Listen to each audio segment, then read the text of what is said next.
Ekibiina kya Uganda Olympic Committee sako n'Ababuganda batandise okubangula abatwala ebyemizannyo ebyenjawulo wano mu Uganda. Uganda Olympic Committee nga kino kyekibiina ekiddukanya emizannyo gy'Olympics mu Uganda ku lw'ekibiina ky'ensi yonna bakwataganye ne Bwakabaka bwa Buganda okubangula abaddukanya ebyemizannyo egy'enjawulo mu musomo oguli ku mutindo gw'ensi yonna ng'abantu abasoba 50 okuva mu masaza g'enjawulo be batondesa omusomo guno ku Bulange e Mengo. Oweekitiibwa Henry Ssekabembe Kibero nga minisita wa Buganda w'abavubuka ebyemizannyo n'okwewummuzaamu agamba nti kino kyakuyamba nnyo mu lugendo lwabwe olw'okukuza ebyemizannyo mu Buganda.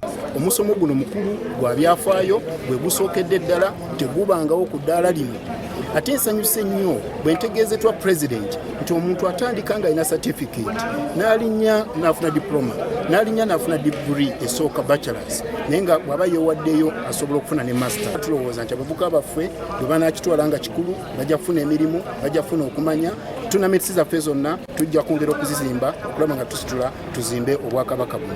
William Blake, President wa Uganda Olympic Committee, alaze bye baluubiridde mu musomo guno. Okwasaganya emizannyo nga bwe tukola mu International Olympic Committee okulaba nti nno bakozesa technique empya ate okulaba nti nno balina a structured approach okulaba nti nno bakwasaganya emizannyo nga bwe balina okugikwasaganya. Kabenga Yusuf, Salt TV, Omunyo.